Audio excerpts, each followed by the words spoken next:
Ever find yourself, like surrounded by a stack of self-help books, your podcast feed just overflowing with gurus and experts, but still feeling kind of stuck? Like you're going through the motions, but not really moving forward. Yeah. You're not alone. Right. Today, we're diving into why constantly seeking more and more and more might actually be holding us back from the progress we crave. It's interesting, right? Like, it's a fascinating paradox.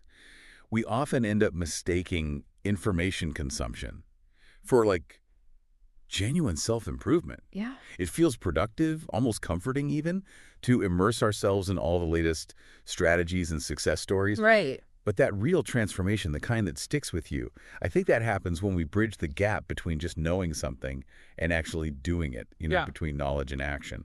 And that's what we're exploring today. Yeah. We've got some really insightful articles and research to dig into, and I think people are going to find some real aha moments in here. Absolutely. And we're going to unpack why this knowledge trap, I think we can call it that, is so common, why it feels almost comfortable to stay stuck in it, and most importantly, how to actually break free and start creating real lasting change. Okay, let's kind of unpack this idea maybe with a story from one of the articles. Okay. It talks about this guy, Alex. Okay. And he was fully committed to the whole self-improvement like scene. Yeah. I mean, we're talking mountains of books, motivational videos on repeat. Right. But he wasn't seeing the actual changes he was hoping for. So Alex's experience, and I think you'll hear this as we go through this, is incredibly relatable. Yeah. He was caught in this cycle of what we call, and it's a phrase we use a lot, motion versus action. Okay. He felt productive because he's constantly like consuming information, but he wasn't taking those crucial, tangible steps toward actually reaching his goals. So he was busy, but not necessarily effective. It's like that saying, working harder, not smarter, Precisely. And this resonated with so many people because it's a really easy trap to fall into. Our brains, they love novelty, and the self-improvement world, it is full of it. Oh, yeah. New books, new podcasts, new gurus promising the secret to success. But, and this is a big if word, but without action, it's just an illusion of progress. And it's so easy to get like sucked into that illusion. It is. Right. Like reading a book about productivity can almost feel like you've actually gotten things done. Exactly. And this is where that whole concept of confirmation bias comes into play. We naturally gravitate toward information that just reinforces what we already believe. Right.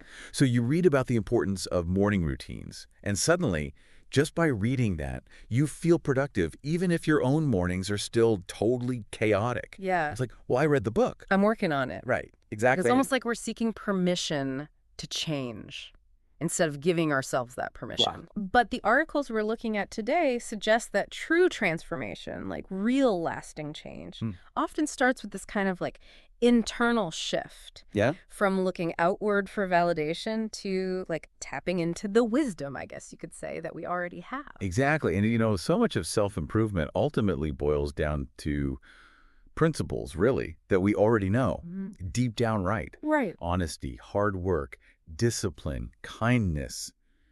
These are not revolutionary concepts. It's not about finding some magic formula or, the perfect hack. Right. It's really about aligning our actions with those core values that we already have. It reminds me of something I read, I think it was even in one of these articles, that, most self-help books could basically be condensed to like 10 pages. Yeah. Like the real work is in the application of these very simple ideas. It is. It's not in endlessly searching for that like perfect advice. And that's where Alex's story, I think, takes a really, really interesting turn. He finally had this realization. He's like, wait a minute, I am stuck in this loop. Yeah. Constantly consuming, always searching for that next bit of knowledge. Right. That's going to magically solve everything. It's right around the corner. Exactly. And of course, it never comes. So with that realization in mind, like, how do you think he finally broke free from that cycle? Yeah. It wasn't like another book or podcast, was it? No, you're exactly right. He decided, you know what? I'm putting the books down for a minute. Literally. I'm going to focus on taking one small, manageable action towards something I actually want. Okay. And it wasn't anything monumental. It didn't have to be this big, huge, hairy, audacious goal. Yeah. It's just a small step to kind of get the ball rolling. Okay, so like what was it? It's like that saying, a journey of 1,000 miles begins with a single step.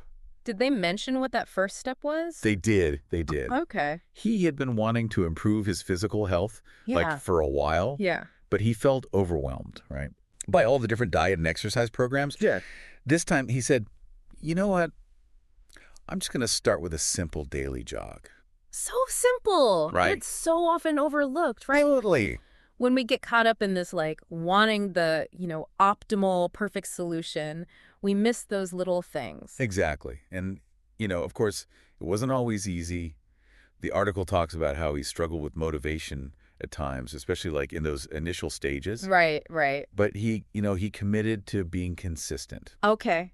even if it meant just a short jog some days. That's such a powerful reminder that consistency is so key, It is. especially when it comes to self-improvement. Absolutely. Did he find that this approach led to any significant changes, like beyond just the jog? So he focused on that one small step, that daily jog, and then like kind of started building momentum from there.